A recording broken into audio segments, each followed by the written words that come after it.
नमस्कार, आप देख रहे हैं डीडी न्यूज़ का विशेष समाचार प्रसारण। मैं हूं आंचल गुलाटी कुंबर, मेरे साथ हैं मेरे सहयोगी शरद। तो आइए सीधे रुख करते हैं सबसे पहले सुर्खियों का। कुवैत में हुए दर्दनाक अग्निकांड पर प्रधानमंत्री ने जताया शोक, मुआवजे का किया ऐलान। आज कुवैत पहुंच रहे हैं विदेश राज्य मंत्री। अब तक 40 से अधिक भारतीयों की मौत।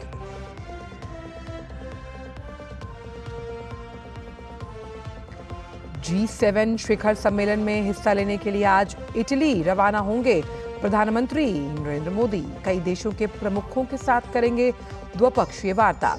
तीसरा कार्यकाल संभालने के बाद बतौर प्रधानमंत्री ये पहला विदेश दौरा।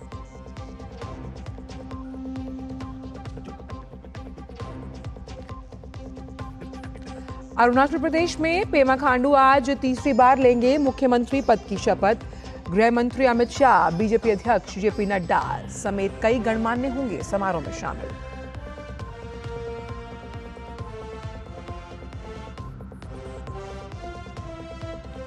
जम्मू कश्मीर के डोडा में 4 आतंकवादियों के स्केच जारी कर 5-5 लाख रुपए इनाम देने की घोषणा। सूचना देने वालों की गुप्त रखी जाएगी पहचान।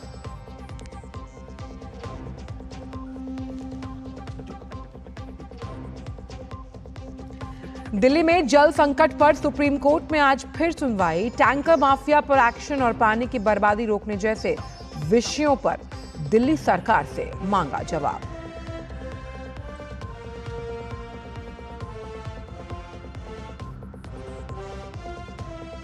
पंजाब, हरियाणा, यूपी, राजस्थान और झारखंड समेत बंगाल के ज्यादातर इलाकों में भीषण गर्मी और लू की तपिश। अगले 4 से 5 दिन तक राहत मिलने के कोई आसार नहीं।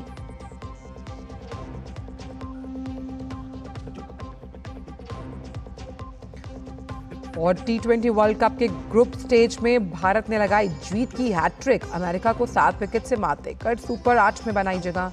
4 विकेट लेने वाले अर्शदीप बने प्लेयर ऑफ द मैच।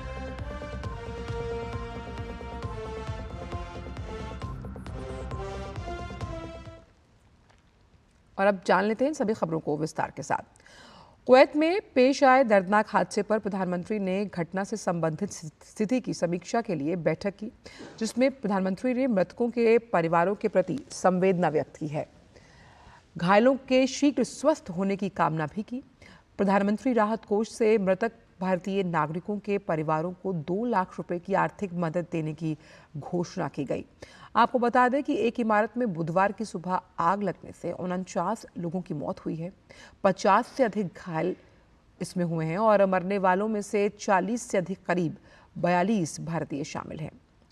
अग्निकांड में मरने वाले ज्यादातर लोग केरल और तमिलनाडु के हैं।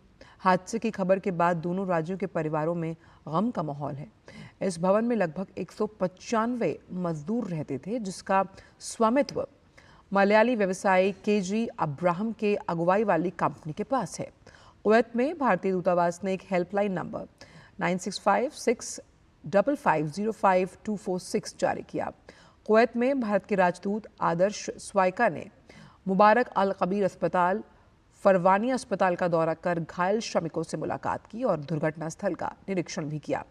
भारतीय दूतावास कुवैती कानून प्रवर्तन, अग्निशमन सेवाओं और स्वास्थ्य अधिकारियों के साथ समन्वय कर रहा है।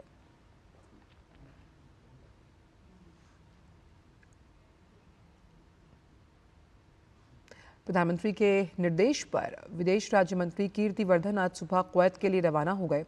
दिल्ली एयरपोर्ट पर उन्होंने कुवैत की घटना को दुर्भाग्यपूर्ण बताया और कहा कि प्रधानमंत्री सहित सभी बहुत चिंतित हैं।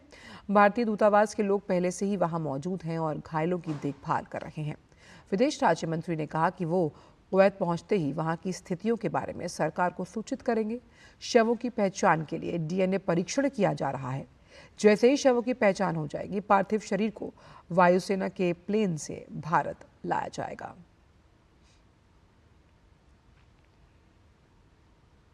लगातार तीसरी बार देश की बागडोर संभालने के बाद प्रधानमंत्री आज अपने आधिकारिक दौरे पर इटली रवाना होंगे।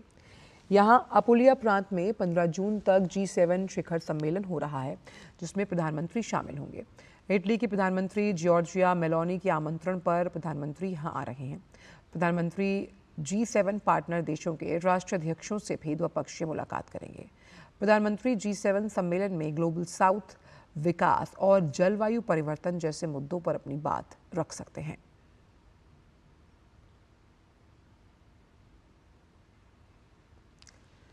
बीजेपी एक बार फिर से अरुणाचल में सरकार बना रही है। पेमा खांडू आज लगातार तीसरी बार यहां के मुख्यमंत्री बनने जा रहे हैं। ईटानगर में आयोजित शपथ ग्रहण समारोह में मुख्यमंत्री और उनके मंत्रिमंडल के सदस्यों को पद और गोपनीयता की शपथ दिलाई जाएगी। शपथ समारोह में बीजेपी अध्यक्ष जेपी नड्डा और केंद्रीय गृह मंत्री अमित शाह शामिल होने वाले हैं। इससे पहले कल पर्यवेक्षक के रूप में ईटानगर पहुंचे वरिष्ठ बीजेपी नेता रविशंकर प्रसाद और तरुण चुग की मौजूदगी में पेमा खांडू को बीजेपी के विधायकों ने अपना नेता चुना।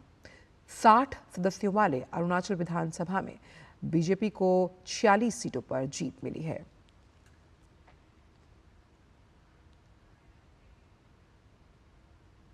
जम्मू कश्मीर के डोडा में हुए आतंकी मुठभेड़ के बाद पुलिस ने 4 आतंकवादियों के स्केच जारी किए। हर आतंकवादी की जानकारी देने पर 5 लाख रुपए नगद इनाम की घोषणा है। पुलिस की तरफ से बताया गया कि आतंकियों के भद्रवा, थाथरी और गंधो के ऊपरी इलाकों में होने और आतंकी गतिविधियों में शामिल होने की सूचना मिली है। इसे लेकर जम्मू कश्मीर पुलिस ने आम जनता से कुछ नंबरों की सूची जारी कर आतंकवादियों की उपस्थिति या फिर गतिविधि के बारे में जानकारी की अपील की।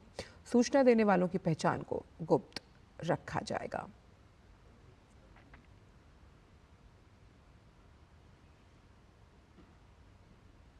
और अब बात दिल्ली जल संकट से जुड़ी हुई। सुप्रीम कोर्ट में आज फिर से दिल्ली के जल संकट पर सुनवाई होनी है। इससे पहले कल अदालत ने दिल्ली सरकार से पूछा कि क्या टैंकर माफिया के खिलाफ कोई कार्रवाई की गई, क्या टैंकर माफिया पर कोई एफआईआर दर्ज हुई और क्या दिल्ली सरकार ने पानी की बर्बादी रोकने के लिए कोई एक्शन लिया। इस दौरान सुप्रीम कोर्ट ने सख्त लहजे में कहा कि अगर सरकार टैंकर माफिया के खिलाफ कोई कार्रवाई नहीं कर पा रही है तो हम दिल्ली पुलिस से उनके खिलाफ कार्रवाई करने के लिए कहेंगे। सुप्रीम कोर्ट ने दिल्ली सरकार को कहा कि वो आज की सुनवाई से पहले हलफनामा दाखिल कर सकती है।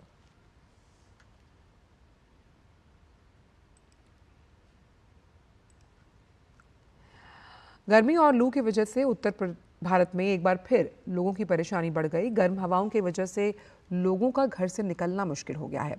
मौसम विभाग ने उत्तर प्रदेश के कई हिस्सों समेत गांगे, पश्चिम बिहार, झारखंड में तेज लू चलने की चेतावनी जारी की है। साथ ही उत्तराखंड के कुछ हिस्सों में जम्मू डिवीजन के अलग अलग भागों में हीट वेव की स्थिति रहने की संभावना है। गांगे पश्चिम के पुरुलिया में अधिकतम तापमान 43.3 डिग्री सेल्सियस, झारखंड के डाल्टनगंज में 46.5 डिग्री सेल्सियस और सबसे अधिक उत्तर प्रदेश के कानपुर में अधिकतम तापमान 47.5 डिग्री सेल्सियस दर्ज किया गया। वहीं दिल्ली में अधिकतम तापमान 46.4 डिग्री सेल्सियस दर्ज किया गया है और ऐसे में लोगों को गर्म हवाओं से बचने और अनावश्यक बाहर निकलने से परहेज करने के साथ अधिक मात्रा में पेय पदार्थ का सेवन करने की सलाह दी गई है। बात क्रिकेट की। भारत ने आईसीसी टी20 क्रिकेट विश्व कप के सुपर 8 में जगह बनाई। भारतीय टीम ने अमेरिका को 7 विकेट से हराकर प्रतियोगिता में लगातार तीसरी जीत हासिल की। अमेरिका द्वारा दिए गए 111 रन के लक्ष्य को भारत ने 3 विकेट खोकर 19वें ओवर में हासिल किया। भारत को पहला झटका विराट कोहली के रूप में लगा, जो 0 पर सौरभ नेत्रवलकर की गेंद पर आउट हुए। इसके थोड़ी ही देर बाद सौरभ नेत्रवलकर ने कप्तान रोहित शर्मा को 3 पर चलता किया और भारत का तीसरा विकेट ऋषभ पंत के रूप में गिरा, जिन्हें अली खान ने 18 पर बोल्ड किया। सूर्यकुमार यादव ने शिवम दुबे के साथ मिलकर भारतीय पारी को संभाला और टीम को लक्ष्य तक पहुंचाया। सूर्यकुमार ने नाबाद 50 और शिवम दुबे ने नाबाद 31 रन बनाए।